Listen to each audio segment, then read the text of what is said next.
Jamaican cat, real treacherous, used to smuggle burners up from Texas, had the ill crib out in Rosedale, took the money from the trunk and copped a fish scale. Chinese Jamaican, real pretty nigga, love puffin' blunts, throwin' bodies in the river, one of the illest niggas that the world ever saw, used to take loaded nines and throw 'em on the floor. He was from Brooklyn, and I don't know the block.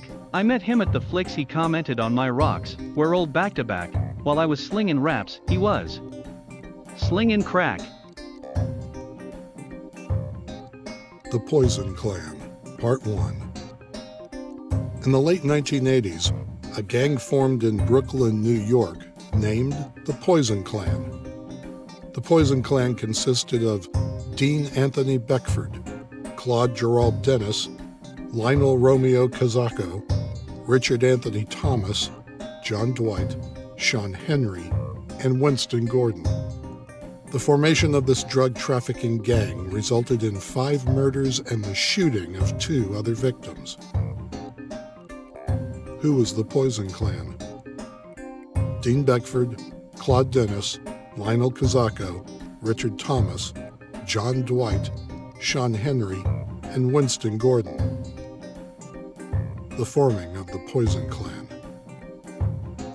John Dwight was raised in a Brooklyn, New York neighborhood where he became friends with George Chang, Dean Beckford, Sean Henry, and Winston Gordon. By the late 1980s, these men had formed a gang that adopted the name Poison Clan. The gang was under George Chang's leadership and sold large amounts of cocaine in the Brooklyn area. Over time, the group experienced a large amount of disagreement between its ranks, and on New Year's Day, 1989, Chang was murdered by another gang member. After George's death, the Poison Clan broke into 2 factions. One was based in Virginia under Beckford's leadership, and the other was based in Boston and run by John, Henry, and Gordon. The Boston-based Poison Clan operation distributed crack cocaine procured by Henry and sold by local youths, including Buffon. The operation was profitable, bringing in about $10,000 a day until Henry was murdered in New York in December 1989. With Henry gone, the Boston arm of the Poison Clan lost its supplier and was forced to shut down. In 1990, John and Gordon returned to New York.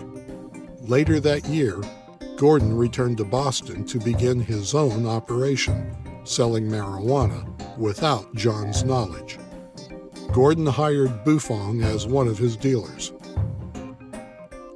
John Dwight and the murder of Buffon. On December 14, 1990, John and a friend from New York visited Boston. Although they had no plans to meet him, John and his friend accidentally encountered Gordon, who invited them to spend the night at his apartment.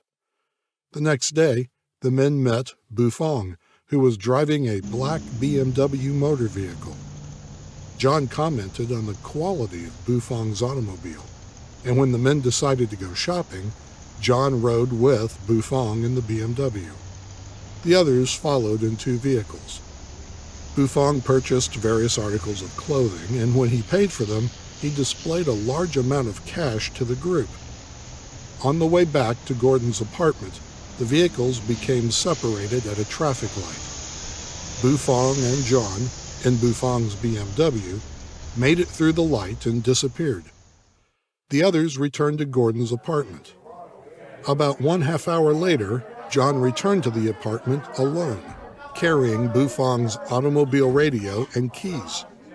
John said that he had taken Buffon to visit a friend and that he would pick him up later. John and his friend subsequently left the apartment and returned without Buffon, carrying the clothes he had purchased that day.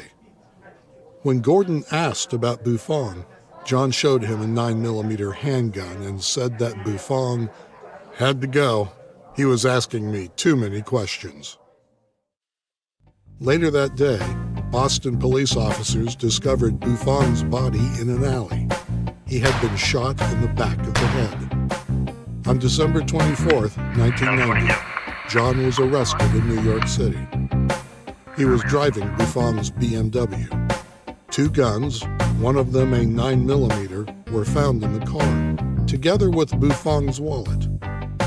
However, John was not prosecuted for Buffon's murder until many years later.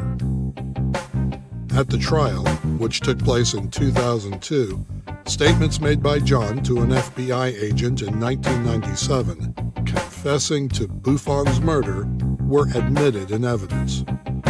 Also admitted were excerpts of testimony given by John before a federal grand jury in Virginia investigating matters unrelated to the Buffon murder, describing the Poison Clan and his participation in its criminal activities.